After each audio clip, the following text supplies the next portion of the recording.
Hi, I'm Zach Waters, and welcome to another episode of WTF-STOP Photo Talk, where I chat to photographers about their life and connection to the world through photography.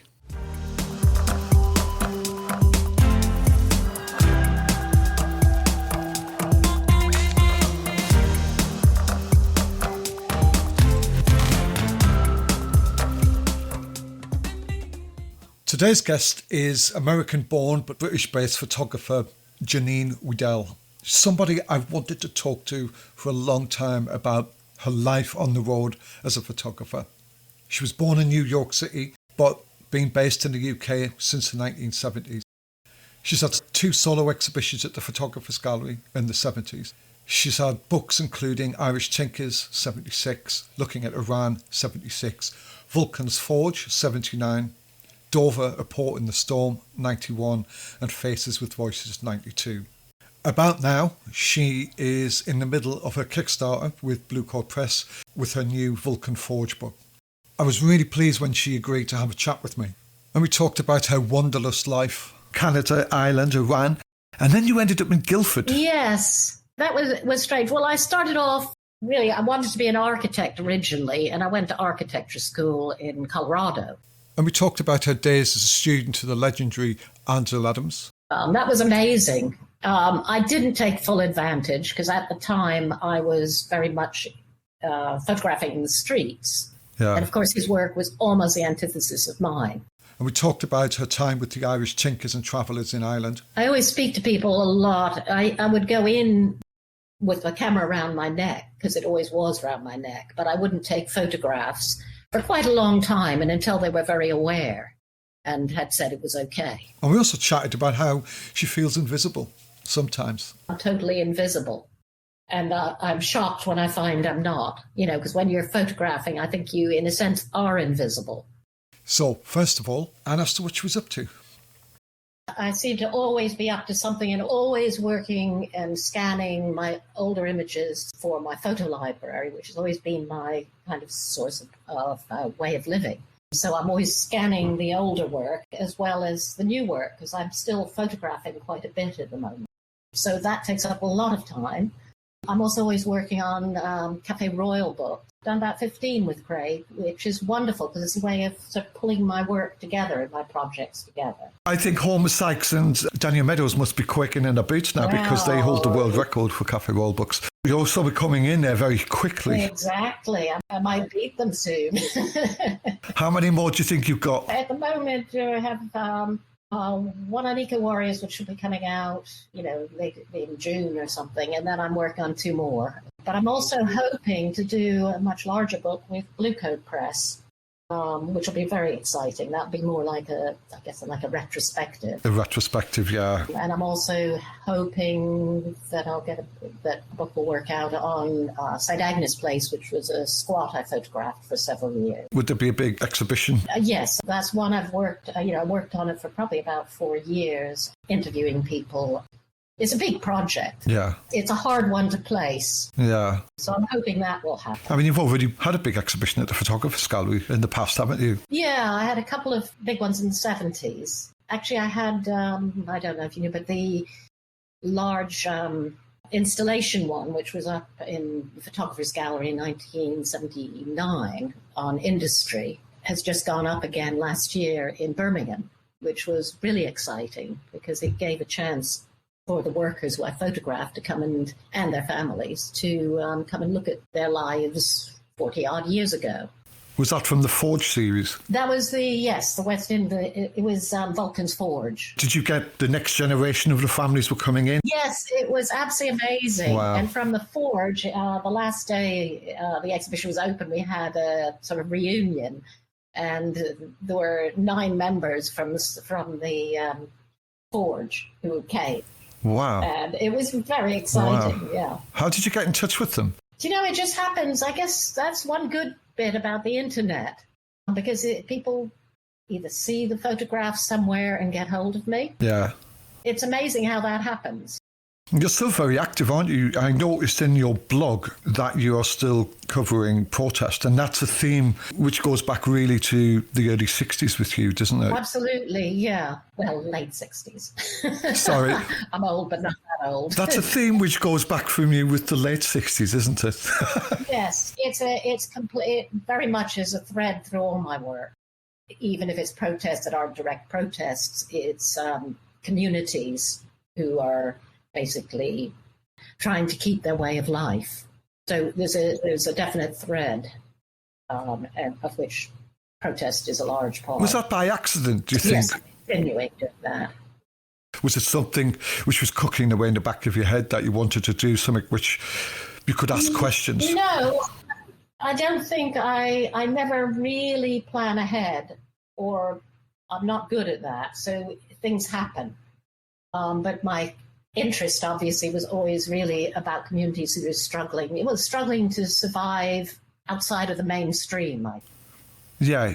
And I like the fact that people have the courage and motive to fight to retain that way of life.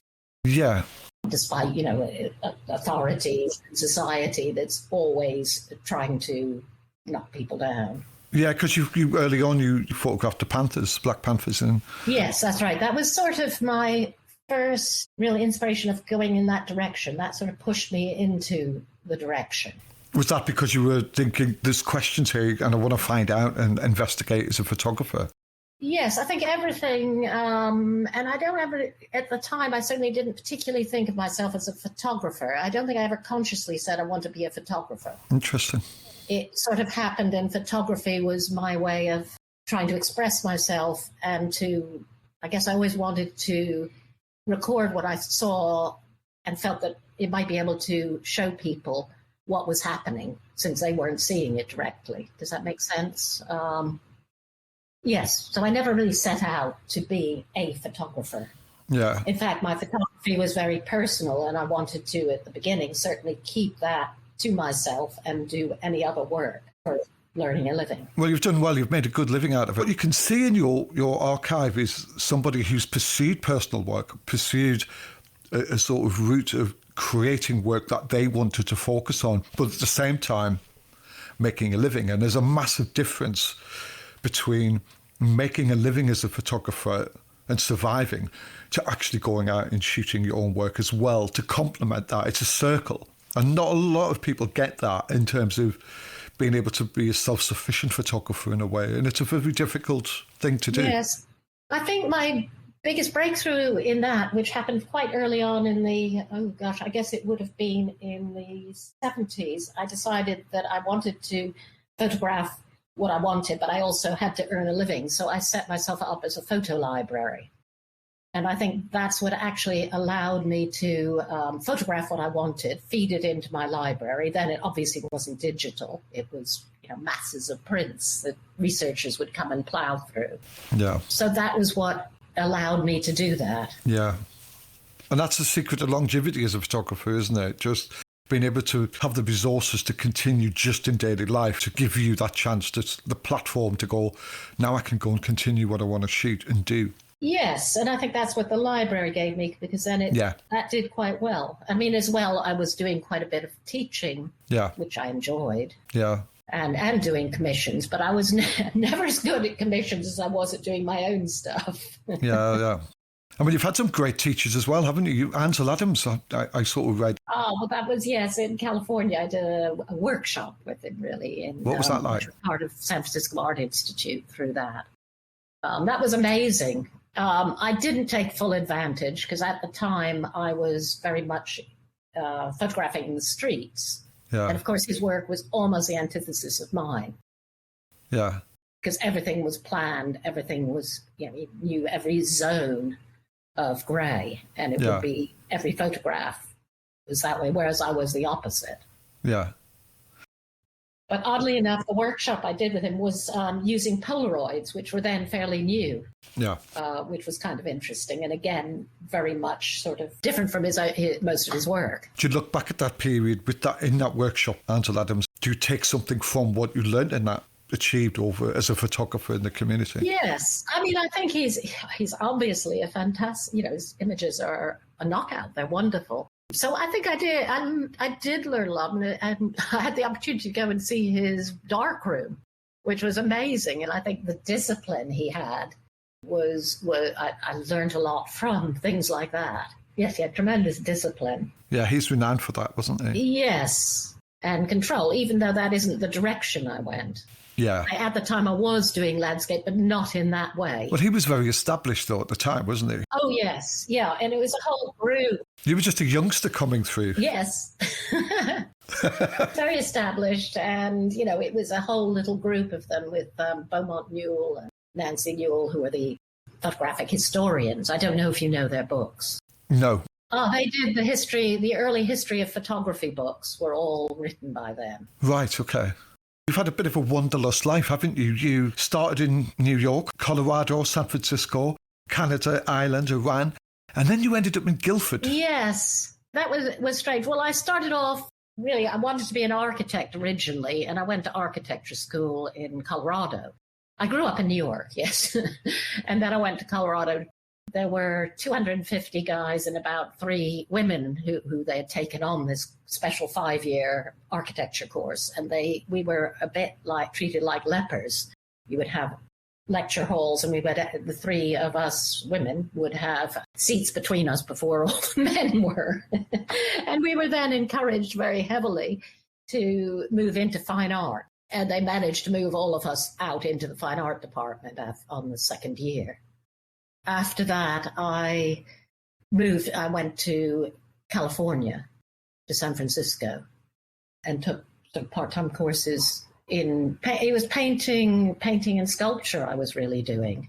At that time, it was the days of Vietnam, when people were coming back with American flags on top of their coffins. And, there were really turbulent times. And I found myself going out and wandering and looking and observing in the streets, rather than, I didn't want to be stuck in a studio. So that's when really photography started to interest me, because it allowed me to wander and look at things and also capture them. I had no idea, but it was a very personal journey, and I never thought of becoming a photographer. So what I did was I took every odd job I could find. Sometimes it would be waitressing. Sometimes it would be, I worked also in a photographic retouching studio. So I learned to retouch old people's wrinkles, including Reagan's, because he was then governor. Yeah. In California. So I was, but that was more, yes, it was a job I could get. It wasn't with the aim of particularly becoming a photographer. I wanted to earn the money. You were surviving. So it's a bit of a big jump from New York to San Francisco, isn't it? America's that way. It is a long way. Yeah.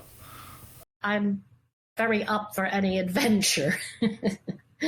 Who was your sort of inspiration then, photographically? Photographically, I think one really important exhibition I had seen on one of my trips back east was the Cartier-Bresson exhibition at MoMA, the Museum of Modern Art. Yeah. That was sort of the first time I was really inspired, because there were huge prints and then small prints. It was a change of scale. So it wasn't like a ploddy exhibition that you go around looking at everything the same size. So I think I found that really exciting. It's interesting with Cartier-Bresson how you question sometimes why was he and how was he so influential as a photographer?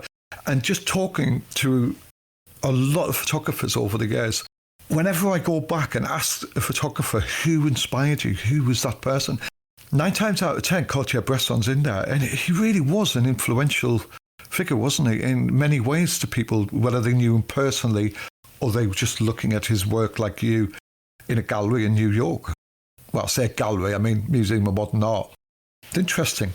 Well, I think his work was, at the time, incredibly exciting. And I can't think of other photographers who had worked in that way at the time. What made it exciting? I think it was probably a thing called the decisive moment, but you got the feeling that he was walking in the streets, moving around, seeing things, clicking them, and there was a freshness. It was totally, it was unplanned. Yeah. Of course, yes, his visual was such that each image is very planned, but it was instinctive. Yeah. And I think that was it at the time. Yeah.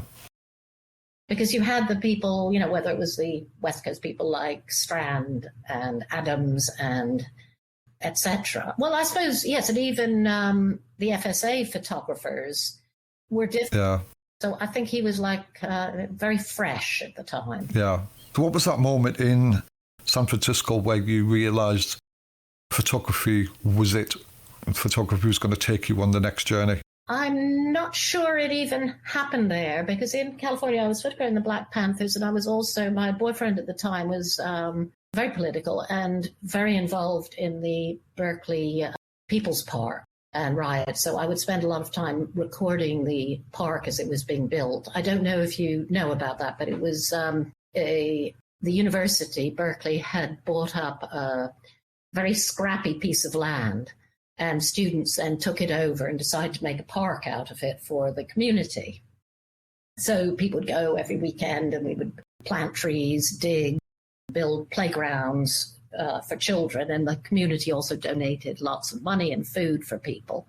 And then suddenly the university and the town Berkeley moved in, and it ended up into a full-scale riot with the National Guard being called in, thanks to Reagan, who was governor at the time, and thought it was a sort of a communist takeover, and he was going to squash it. I was photographing that.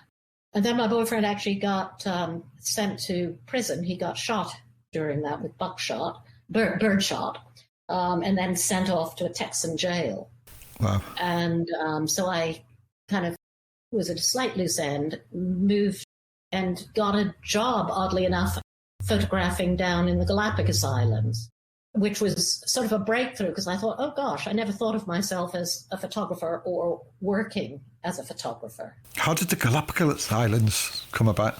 Oh, that was amazing. It was, oddly enough, a British ship, which was making an exploratory journey to the Galapagos for future, I suppose, future trips, taking tourists in. So it was one of the initial journeys into the Galapagos, which was fantastic.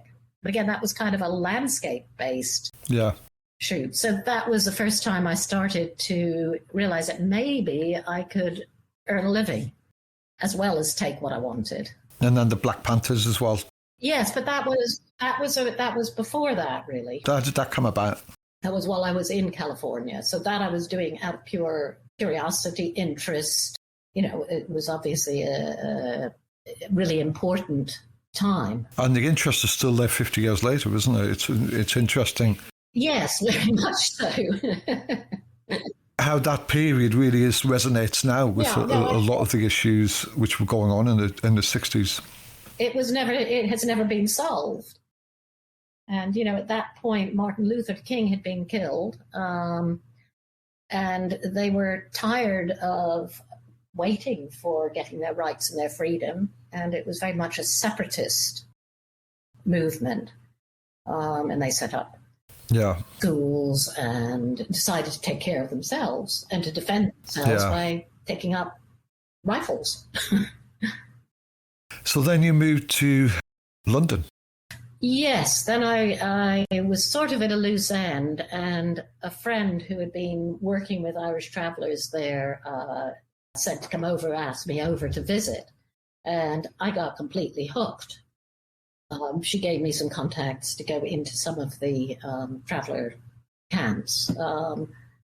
And yes, that my curiosity was completely, I wanted to know more about them. And then I went, and from there I went to visit a friend in Guildford. It was someone I had met, oddly enough, was an engineer on the crew in the Galapagos.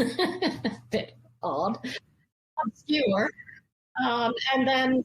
So you've gone from San Francisco to the United Kingdom, and then did your journey with the Irish Tinkers start almost straight away? No, I travelled from from the US to Ireland to visit a friend who had been working with the Irish travellers. So that was my introduction and my first sort of interest in pursuing and finding out more about the Irish travellers. What was the intrigue? Was that just a sort of option to go there? What was the intrigue about going to Ireland? Northern Ireland, I presume. No. This was around Galway, Southern Ireland. Right, okay, sorry. Southern Ireland. And it started just as visiting a friend, but then I got completely hooked when I met some of the Irish travellers and wanted to know more about them and their lifestyle and what they were up against. So when I then moved to England. Yeah. I didn't move. I again traveled to. I don't make plans ahead, so it happened. I went and visited a friend in Guildford in England. Yeah. I guess the Guildford School of Photography, which was then called West Surrey College for Art and Design, was sort of down the road, and I just walked in and decided. Really, I had never done studio work, and I didn't know very much about the technique of photography. So I walked in I think November and spoke to Walter Nuremberg, who was then head. He was a well-known industrial photographer, and just said, "Oh, I want to join the course," and I did. So I spent 3 years there, but spent my whole time going back to Ireland to visit the Irish travellers and to document them. What were you trying to do there? What was the interest? What was the intrigue for you? I don't know what. I don't think didn't have an end outcome. I just wanted to know more, and once you get to know one family, you easily get. Well, I did easily get passed on to the other families, and it becomes more and more intriguing. So I kept going back to take photographs back to them and to revisit them. And at the time I was I had an old minivan, if you remember those. And I set up curtains around the side so I would live in that, which was quite interesting. But you couldn't live in the camps with the travellers. You'd have to live up the road. Because even if a traveller married or got involved with a non-traveller, they would also be excluded from the camp. So you didn't get any offers of marriage? I didn't at that point. It would have been a very tough life. What questions were they asking you? I said it would have been a very tough life on the road. What questions were they asking you? You've got this young American girl coming into their camps and their lives and their family, and I presume that they had their arms open for you and they took you in, but what questions were they asking you? I think they probably sussed me out quite carefully. But I think that once one family or one part of the family, because they're very extended families, had kind of said you were okay, then they would pass you on to another family and they would already assume you had sort of been passed as being okay and not a threat. And I don't think I looked as if I was anything to do with the authorities or any threat to them. I think they probably thought this is just very odd. And why is she wanting to take photographs? I always speak to people a lot. I would go in with the camera around my neck, because it always was around my neck, but I wouldn't take photographs for quite a long time, and until they were very aware and had said it was okay. It's interesting how people view the photographer, isn't it? I'm really fascinated with that, because we see it as the photographer's side, and we look at the community and we have that interest. But I love the thought process of thinking, how do they see us? We're just like this alien body they can't quite understand why. It's interesting. Yes, I think it is. I think it's fascinating. And I think probably that's where being a woman is very different from being a man. Yeah. Because I think we're less threatening. But you had this American accent, I presume. Do I still? I don't know. You've got a more of a sort of London-y accent now. I actually don't know. You've actually... It seems a bit Irish to me as well. Yes, I think I've gone but sort of into the middle of the Atlantic somewhere. Yeah. But yes, I was more American at that point. I'm sure I was. More of a New York accent, or? Well, my accent, probably also everything else about me. Yeah, yeah. You know, Americans are, I found that when I came over here, our whole way of behaving is different. And we tend to ask people rather quickly more about themselves, Right, which I don't think English people do as much. Am I right? I don't know, actually. You probably are. You know, Americans are taught very early on, if you meet someone, you ask what they do. And I don't think English do that. It's interesting you say that. Where I'm from, in the north of England, we never stop talking to each other. Ah, you see, the north is probably very different. Yeah, you get on a bus and you talk to people. You talk to the little old lady in the front of the seat. You talk to a bloke. You say hello to somebody you've never met in your life. This interaction. And when I went to London as a photographer for the first time, I'd come back up north after a month and I'd be like shell-shocked. I'd be on the tube in London. Nobody's talking to each other. Yes. And so I think the answer to that question, yes, I'm not sure. I think you're potentially right. And I think that a lot of people who might listen to this will see the same thing as well. Yes. You know, but I think as a photographer, I'm looking from the perspective of a photographer. I've always wanted to ask questions of the people in front of me, and I still do. Right. And I know you still do, you know. So it's an interesting debate, that one. Yes. I wouldn't say you're wrong, and I don't know if you're right. Yeah. Yes, no, it is an interesting one, though, because I always thought that maybe I was being a bit too forward too quickly. Now, that's not a bad thing to be. So you were shooting on what at the time, for the Travellers? With those, I think I was using, because it was mixed. I had an old Leica, which was my uncle's old Leica, which was a really early rangefinder. And then I had a separate light meter. You know, we had the Western light meters, which were old. That was probably my uncle's as well. And then I think my earliest camera was probably a Pentax.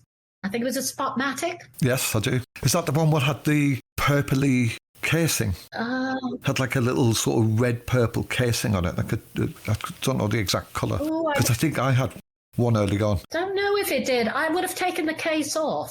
I don't think No, you know the grip, the rubber grip around the camera. Oh, the grip. I don't remember that. I remember it sort of being black, silver. But it had a funny light meter with a needle that would go back. Oh, yeah, yeah. So that, maybe mine just turned purple. I don't think that was it. Maybe mine just turned purple because there was always residue of fix Probably. bath or stop bath on it or something like Those that. were the days. And when you think about it, of course, we had no idea. I had no idea what I was getting. Nobody did. Back then. We didn't, you know, we would keep shooting. You were always looking into a black box, weren't you? Yes, you put a camera in front of you. Did I get that? And then I was always uprating film because it was always bad light. Oh, don't go there. Bulk rolling film. There used to be, I used to scream. You could hear screams in a dark room where I was trying to bulk roll film and I could just never do it. And I was like, yeah. Well, I would do it very kind of, I'll give it a few more minutes. And you'll shake the tank a bit more.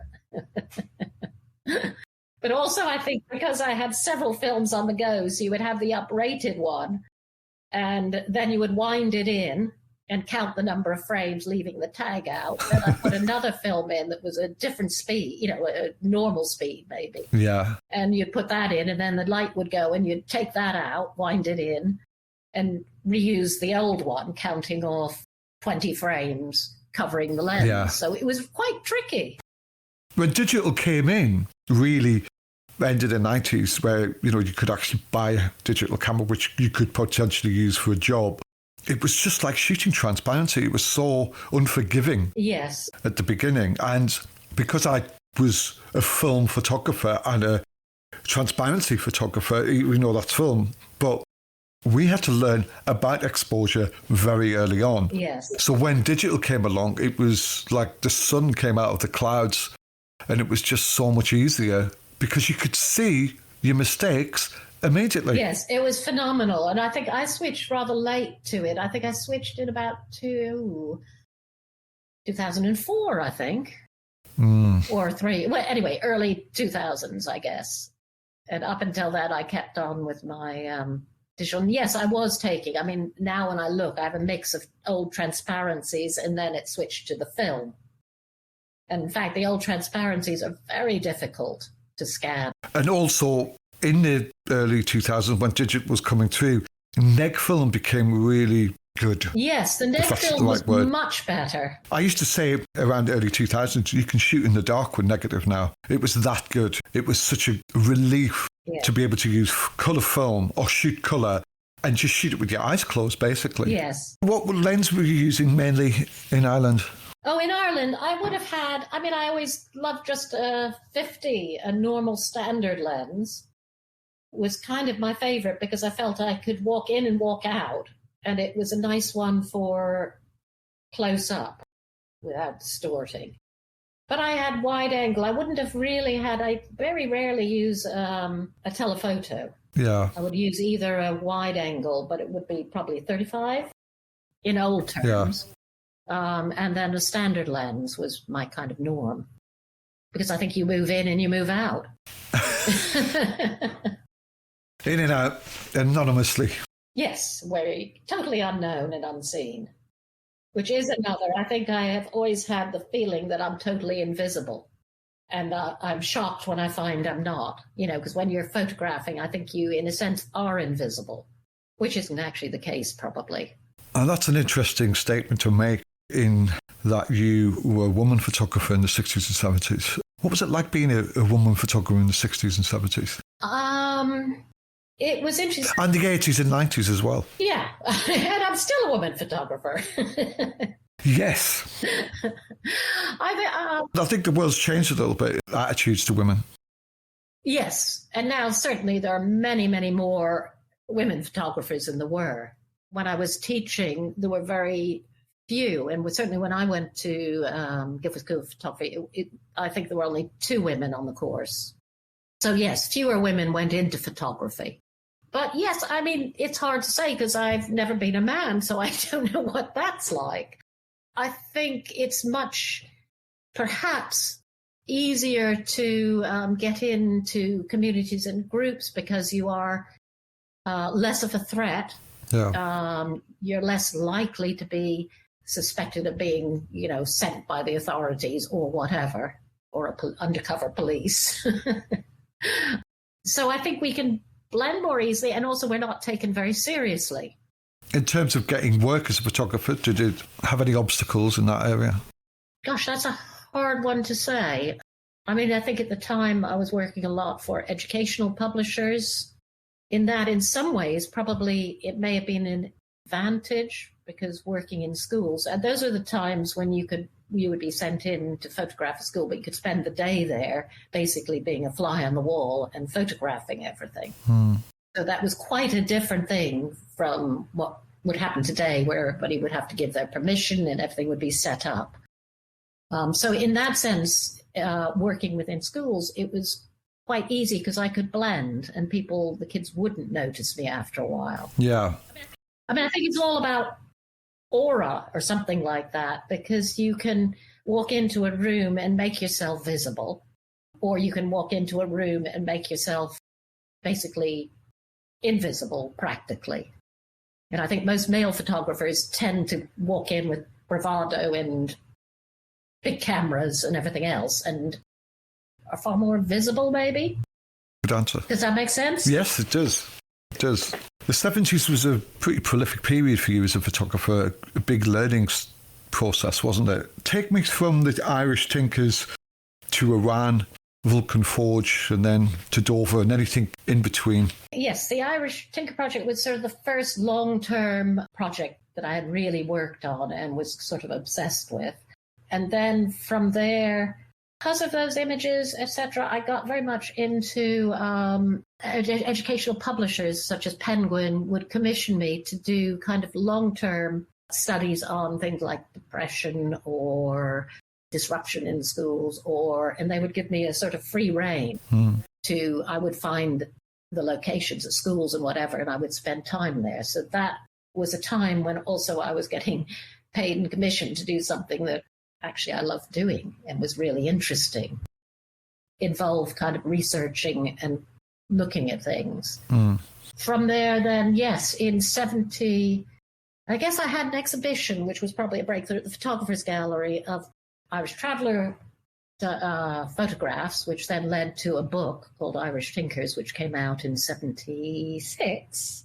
it was also of Inuits. I had spent a summer living with an Inuit family in Baffin Island in the Arctic.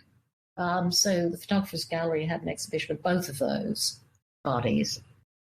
So that sort of, again, set things rolling. And then I was commissioned by an education publisher to do a book, to write and photograph a book on Iran. And that was, I think, in about 1977, which was another total adventure and very interesting. Coming back to being a woman was quite difficult, being a woman. In Iran? Yes, very. Those were the days of the Shah. Tell me about it. Talk me through some of your Iranian adventures. That's a lengthy one. But I mean, basically, going there, I had to sign in with the Savak, who are the Shah's police force. They ended up following me everywhere I went, really, although I didn't always see them. And at the time, my sister was also a journalist working for the Kehan paper in Iran. So she was based in Tehran.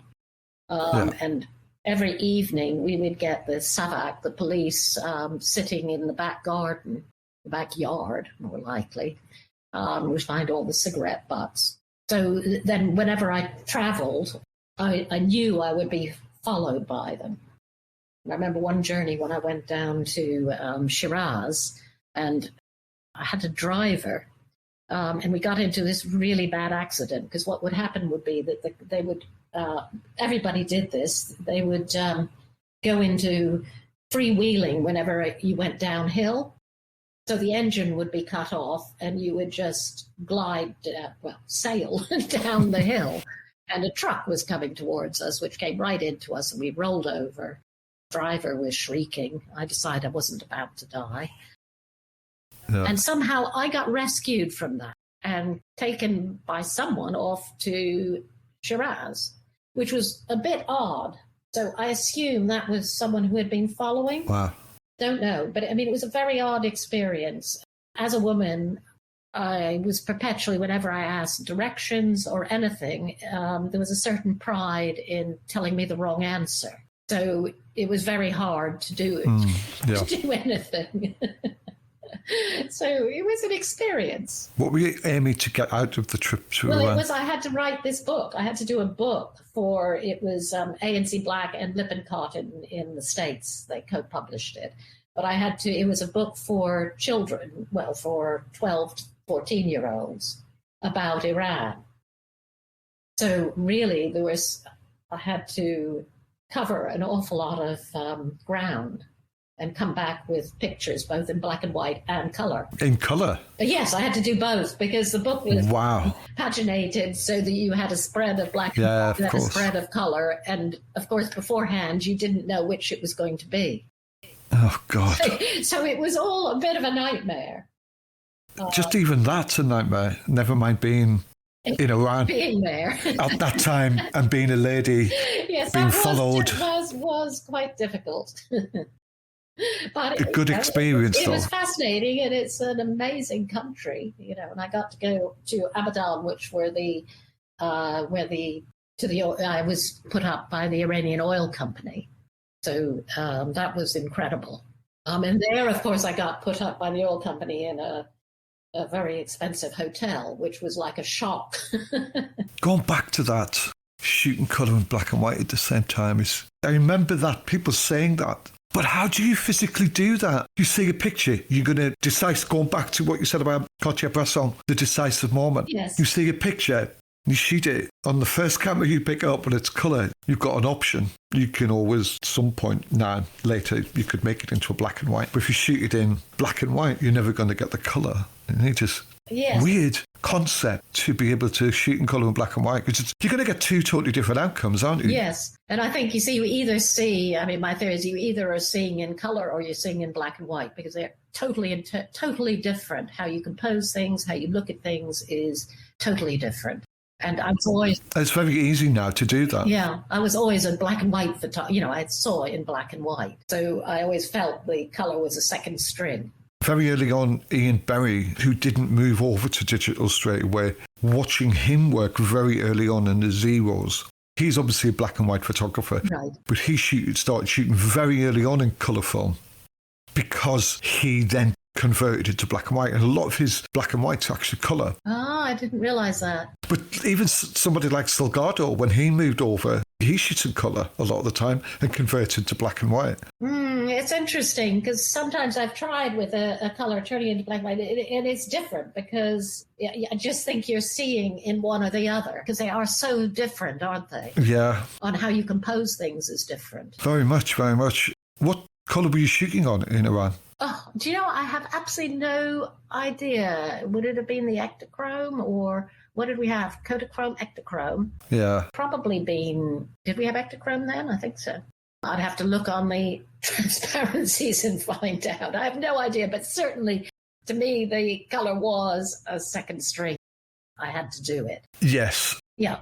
They blend into one that far back, yeah. I have so much more leeway on black and white because you can upgrade it and then sort of scratch it. And when you get to the darkroom, know which one you've upgraded, hopefully. Yeah. That was always a tricky bit. But yeah, so Iran was a real experience. And then the next sort of major project I did, which is still kind of ongoing, was the Vulcan's Forge. And I've got that book somewhere. Oh, you do? Do you have the original? We need to meet up South London at some point so you can sign that. Okay, with pleasure. But because the original catalogue now has become quite rare.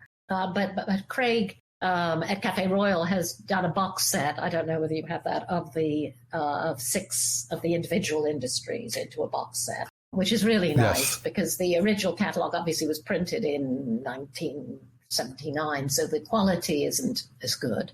And that was really from the exhibition at the Photographers Gallery. But yes, that was a 2-year commission from the West Midlands Arts to photograph the Midlands in any way I wanted to, which was absolutely fabulous. So I could decide whatever direction I wanted to do it in. I had a year, which actually I spent 2 years on photographing what I wanted. Yeah. That one I based on industries because that's what the West Midlands was originally known for. So it took me into the coal mines and the steel mills and the forges, and I mean that was great. And I lived in I converted a Volkswagen van so I could live in that. Well, you were floating around the Midlands in a Yes, which was VW fantastic camper. most of the time.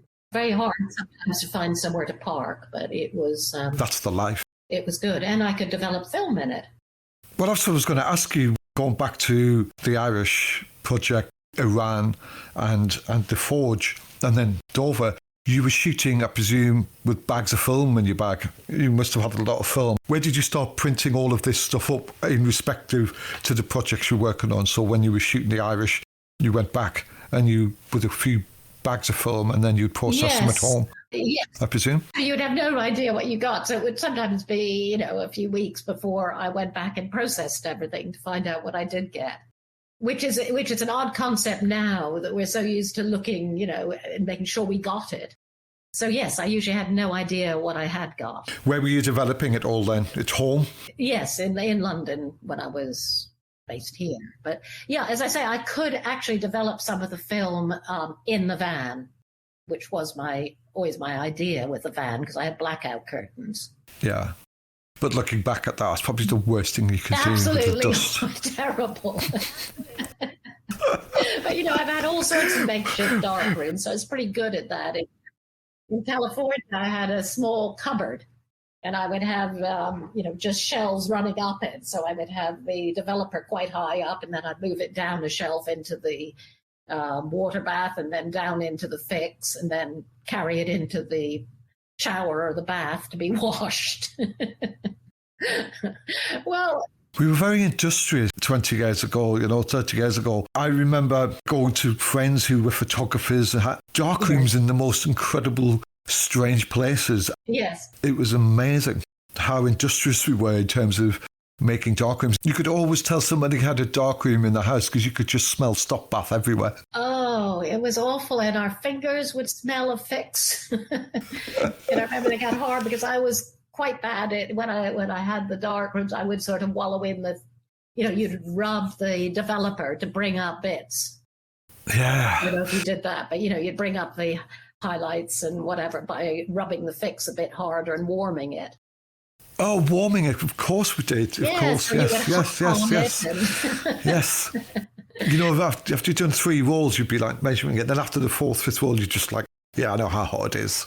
I'll just keep it going, you know. I remember many years ago walking into a photographer called Leo Reagan, who did something on Garda in Ireland. He's a fantastic, he still is a photographer, filmmaker now. But I remember early on in my London time when I first moved, I went into Leo's apartment in London.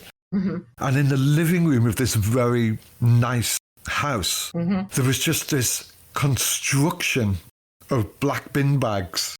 It was like a walk-in darkroom in the middle of his living room. Yes. He might question that, but what I can remember was just this amazing construction. And I thought, wow. Yeah. He just made this makeshift darkroom in his living room. It was just wonderful. Yes. I wasn't the neighbour to my landlady, would have went nuts if I'd have gone back and done that. Well, but we were very industrious, weren't we? Early on when it was all film. So the Vulcan Forge, and then you ended up doing the Dover Docks, and then we're moving into the 80s, I presume. Yes, well, the Dover again was actually a commission for a year, which is, you know, just wonderful, these open commissions. I could spend a year documenting Dover. The idea was it was before the Channel Tunnel came in. So this would have been early 90s, 89, something like that. And that again, it was incredibly challenging because you would wander around, I would wander around Dover and you couldn't see anybody, you couldn't find anybody. It wasn't the most visual of places. So yes, I ended up finally finding things like older people's dance classes and, you know, where they're doing ballroom dancing. Well, all sorts of odd things that you would find, but you'd have to walk into places to find anybody. You just sort of have to, again, knock on doors. And then I also went onto the ferries. So I finally got permission to do that, which was interesting because they gave me fairly free rein to wander around in the workings of it. So yes, that was a challenging one, Dover. So then the 80s, 90s, you were still continuing with your activist work, I guess. Is activist work the right way to put it? Yes, all throughout all this, I've always photographed protests in its many ways. And then I suppose after that, I also spent a year doing a project on Sudbury, the town there. And then I'd also spent time down, which was, again, totally self-motivated, the Eco Warriors in Greenham Common. So I spent quite a lot of time documenting that. 84, I think it was. I remember seeing that project early on. Yes, you may have. In the press. Was it The Guardian or The Independent? I think I saw the Greenham Common stuff. Could have been. I'm trying to say, it may have been. Yeah, I can't quite remember where, but I think it probably was, and that may have been an offshoot of the book Craig did. Who have you associated with through this time then, in terms of agent-wise? Have you had an agent? Have you worked through a picture library? What have you done? No, well, as I think I said before, what I early on did was set myself up as a photo library, which has been my main way of supporting myself. So this must have been way back in the 70s I made that decision. And that obviously was a photo library with filing cabinets stocked with photographs of every sort, and researchers would come and research and use them mainly for books, magazines, everything. So that was really my way of earning a living, and that has proceeded now. You're still independent? So I'm independent. I mean, I have had stuff with Alamy and Getty for a while and Photofusion, but really the libraries now have undercut photography in general tremendously. It has, but I think they've got us over a barrel. There was It's dreadful. I mean, it's insulting, the prices that they're using the images for. Obviously, my own library, I can ask for slightly larger fees, but, you know, people often just go to the big ones or have contracts with them and automatically buy good enough images for a very cheap price. Yes, I saw an interesting conversation a couple of days ago with Brian Harris and a couple of other photographers on a closed press photographers group. And what they were talking about is what you've got is having your own picture library set up. There's a few people moving away from Alamy, and that's not what Brian Harris was talking about. What he was talking about was, if I use this provider to host my library, will it pay? Because how am I going to attract the attention of picture buyers to my website? Absolutely, yeah. So with Alamy, people know there's pictures there, so they'll come in and put a keyword in. For somebody like David Hoffman, I can understand why he has his own independent library, because he's very specialist. But with, say, Brian Harris, he's a newspaper editorial photographer, so he is specialist, but on a wide variety of work. So would it pay to have his work in his specific stock library? Probably not. And that's the juggle. And my view is, as well as in listening to what you're saying, I totally agree and sympathise with you that you've got this independent library and you've been literally hung out to dry a little bit with prices and things like that. Well, my view is, have that library independently, but what's the harm in putting them on Alamy as well? No, there isn't a harm. You can do that. Yeah. But certainly, well, you can. But you see, I find that luckily a lot of my work, which comes through, the requests that come through to my own library, are sort of more specific. They might be the industry, they might be Irish travellers, they might be Black Panthers. So those are quite, they're unusual topics. Yes. And Google, you have to get Google to pick up on them. Yeah. Go to Google and put in Black Panthers, America, whatever. And if you don't come up, they're not going to come to your library. But if you had them on Alamy, they might get them for nothing there. Of course.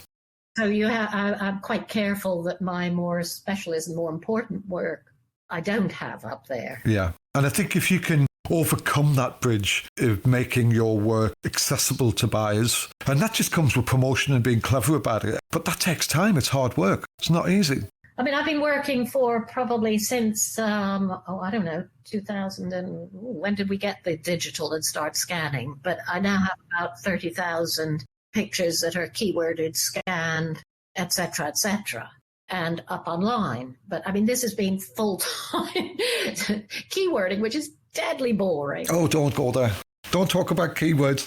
Oh, it's just incredible. And the scanning as well. It's boring. It's quite exciting looking through and deciding what you're going to scan, but it's time consuming. Do you get to that point with pictures? You get excited that you've scanned them and you're going to put them on the system, and then you look at your keyword system and you go, oh, I'm going to have a cup of tea. Oh, it's deadly.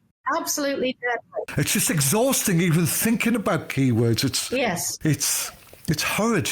It's a horrid process. Yes, it is. And of course, nothing's any good unless you do it. And then Alamy, what they did was, that where you input the keywords and the information and it's like, it's on an orange, that it's low availability. Oh, that's terrible. And then you have to keep adding keywords till it hits green. Yeah. And then it's going to have high visibility in amongst 5 million images. So it's not going to be. No. And then next week you get a sale. And I look at the sale and it's $20. Exactly. And it's a low visibility. There's 6 keywords to it. And I'm thinking, I've just spent a week putting 100 keywords to 100 images. Oh, it drives me bonkers. But of course, if you try to make it go green, what you have to do is put a word that has nothing to do with the image. Yes. It isn't taking the image into account.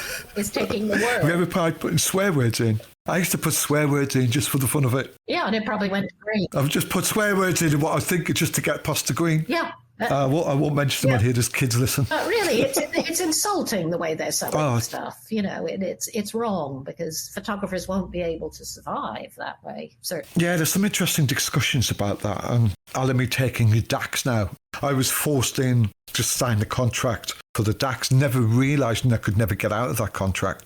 Mistake, yes. And then they wanted exclusive rights to your imagery. So if you signed over and said, my images are only on your site, you'd get a 60-40 split your way. And then they changed if you don't sell over a certain such amount, you go to 50-50. So I've looked at mine and I don't make that much. Right. And I'm thinking because I don't get that threshold of sales, they're going to move me to 50-50. Yes. So I emailed them and I said, if I'm on 50-50, why have you got me on exclusive for 60-40? And And I said, can you take me off the exclusive? Right. And I said, yeah, well, you can do that. And I said, no, you can do my 12,000 images. You can just press a button and take it all off. They said, yeah, okay, we'll do that. Yes. So I'm thinking, man, it was a confusing period. Yes. Over the last 18 months of what they were actually doing. Yes.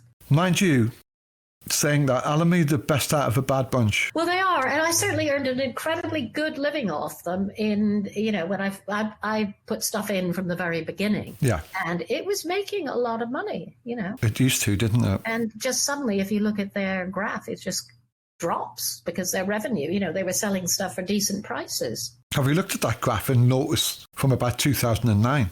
Boom. Yeah. You remember the recession? Remember that big recession in 2008? Yes. But they dropped their prices and this, that, and the other, isn't it? Yeah. 2009 was one of my most lucrative periods. I had lost loads of work because nobody had any money. Then after that, it's a downward slope. Sales have gone up, but the sort of revenue slope has dropped right down. You're still very busy as an independent photographer. I'm very busy. You're covering a lot of protests, aren't you? You're sort of revisiting some of the Iranian issues. And if you go on your blog, it's a sort of stream of you, this American female photographer, still in the face of protests and still in the face of things going on in the world. And what I did notice is that you were at the jungle camp in Calais a few years ago. And I think I remember seeing that in the press. What was that like? It was that was an amazing project. I actually went in with a fellow photographer, Jackie Chapman, also a woman. Beforehand, people said, "Oh, you can't go in there on your own. You certainly can't go in, as a woman, etc." But we just and then we split up and took whatever photographs we were taking, and it had no problem at all. The images do look very warm in terms of your relationship with the subjects and the environment. They don't look intimidating. Yeah, exactly. And, people were incredibly friendly. It was so sad because I was covering it right before it closed down for that year. At least it provided far more help for people. It provided a community. They had shops. They had, lots of charities, clothes, etc. And it was really like a town, a village. And the destruction of it was absolutely terrible because then it scattered people around. And now what's happening is people are just continually being uprooted from where they set up a camp or a tent and moved on. So, yes, it was an amazing experience. What made you and Jackie go? Curiosity, wanting to go, wanting to find out what it was really like, because there were all sorts of dreadful stories about it and, how people would go in and they'd get robbed and their cameras would get taken or whatever, which was very far from the truth. It's interesting, isn't it? Because you only live about 100 miles from it. Exactly. It is something straight across, which is why the exhibition finally went up quite a lot of different places and into schools. Because I think, and kids were just amazed at something that was that close to where they were. And they go to the loo. How do they, really curious on how people lived like that. It's really important that one actually shows, those shots about how people are actually living, how they're getting their water, their food, their whatever. And that's just across the channel, isn't it? It's a very brave thing to do in terms of just doing it, but it's what photographers do, isn't it? Well, it's what we're about. We have to, see what is happening in the world firsthand, and which I think is why I really photograph, because it's the thing of being able to show people what you've experienced and what they haven't been able to see or haven't seen. Was it that same intrigue with the Rastafarian community as well, which you've documented in London? Yes, well, I got involved in that. I spent quite a few years following the St. Agnes squat, which was a street that had been the longest running street that has been squatted in London. And it was up for demolition once again. And part of that was the Rastafarian headquarters. So I got involved with the Rastafarian community through that and then followed them. But yes, it's all, life leads on to different things. What's it leading on to now then? Well, I don't know. I don't plan ahead. No, but I always have threads and I have stories underlying my work, the same thing always in mind. Well, without giving any big secrets away, is there still something you really haven't done yet? Oh, yes, there's lots I haven't done. Come on, tell me something. No, No, I don't have at the moment, I'm really kind of assessing to a large extent the stuff I have, because if I don't take care of my archive, no one will. What's going to happen to that in later life? Well, that's what I have to start thinking about. I realize I'm not quite as young as I was, and one has to start thinking, how do you preserve it? Obviously, by doing books and pulling the work together, that's incredibly important. But then there's also the lodging. I mean, I have rooms full of prints and book dummies that I put together, because every project I always put several book dummies together of. Can I come and have a look at them one day? I'd love to look at all them. Yeah. Actually, Martin Parr came and had a look and has purchased several of my older book dummies, which is great. Of course he did. And he knows what he's doing, that man. Well, it's wonderful, because it is, it's preserving. And I don't know about you, but we were doing book dummies where we would put, paste original, of course, yes, early prints into books, and yeah. He's collecting dummies. Yes, I think that. I've noticed that. There'll be a dummy exhibition soon, I think. Yes. But I mean, it's great, because what do we do? And we probably have, I have loads of, well, not loads, but a lot. Yeah. Yes. I don't know about you, but I was always putting things together into stories, because that's what I'm kind of about. The Book of Dummies. You haven't told me what's next then. There is a lot. Apart from project-wise, what's next? I can't Come give on, my spill the beans, give me away. something. But it'll probably, you have to wait and see, you see. I know, I'm messing with you. But you definitely got another big documentary project there in your head. I'm a little bit wavering on the cusp of several different ones, but they all interlink, really. Wow. So, yes. But I mean, if any finds your way down near me, give us a shout and we'll have a coffee. Yes. I mean, you're used to coming to Dover, aren't you? Yes. Oh, yes, of course, you're right near there. And I am thinking, yeah. I mean, yes, one thing I am doing. Don't go on, tell you, you nearly slipped there. Yeah, I nearly slipped. But one thing I am doing, which I can kind of, it's a sort of, it isn't really a sideline, but it's something I'm very interested in following up on the, what has happened to the workers who I photographed in the 70s. Wow. And what their lives, how their lives have gone, because I've reconnected with quite a few of them. I'd like to document them, which is kind of a follow-up. Nice. Project. And I have an exhibition coming up in Stoke-on-Trent in somewhere around June of the pottery photographs, and that again my aim is to get a lot of the families of the people who are working there and the people themselves both alive, and do a sort of follow-up on that. That sounds fascinating. So I think that's quite a big project, and it'll be interesting. Are you going to find these people through the local newspapers and stuff like that, or how are you going to go about it? And I'd obviously dig into that. Yes, well, I mean, actually, it was quite useful, because when I had the exhibition in Birmingham last year, BBC did quite a good, the local BBC in Stoke and in Birmingham did quite a good program where they asked for people to come forward if they recognised any of the people in the photographs. Yeah. You could also just simple Facebook page as well. Yes, so it can happen. Yeah. Yes, I think I'm on a Facebook page, a mining one, which a lot of the people are turning up there. How interesting. That's really interesting. So, yes, that's all fascinating what happened, because the 70s, of course, where people were losing their jobs in mines and in the steel mills. So their lives transformed in a huge way there. And, what happened to them? Where did they go? Yeah. Really good. So that's one link of my future projects. So, yes, I mean, there's endless stuff to do, isn't there? And to get the world record of Cafe World books as well. Oh, yes, I have to get those out and beat Homer.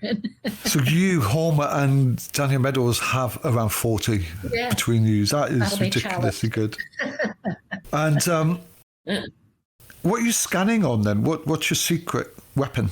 Oh, I'm trying to say. It's the Nikon 5000, I think, which now is quite old, I guess. Is that the medium format as well? No. It's only 35 mil. What number? What name is it? 4000. Nikon. I have it here. Cool Scan. 4000. It's called a super cool scan. Yeah, has it got the 4,000 right at the bottom? Yeah, it's for... Is it grey? It's grey. Because I'm looking at mine now. I think it's 4,000. Is that what you use? I'm asking you what it is, and I'm looking at mine right this second. What I'll say now is Janine's trying to show me in the video. I can see her, but you can't see it because you're on the podcast. Of course, you can see me trying to look over at my scanner, which is... I'm just saying that for the people on the podcast who can't see it, because she's trying to pick it up and show me.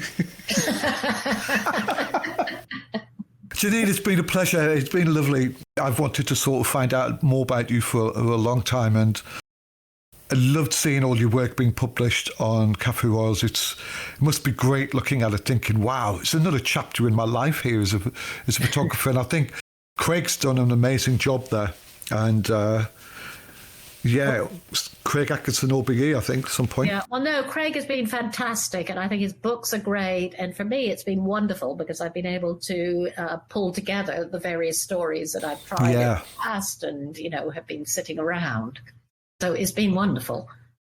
And for you to look back at somebody reinventing and changing the narratives of your past life, in a sense, it must be really fantastic.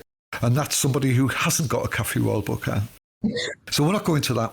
It's been wonderful. And yes, it's been fantastic. And I'd love to keep in touch with you and keep me up to date with anything you're doing. And give me a shout if you want to come do another little session, and I will. We'll do something. It's been wonderful. Thank you very much. Well, thank you. I've really enjoyed it. Thank you. Good stuff. Thank you. All the best. Okay. Same to you. Take care. Bye-bye. Bye.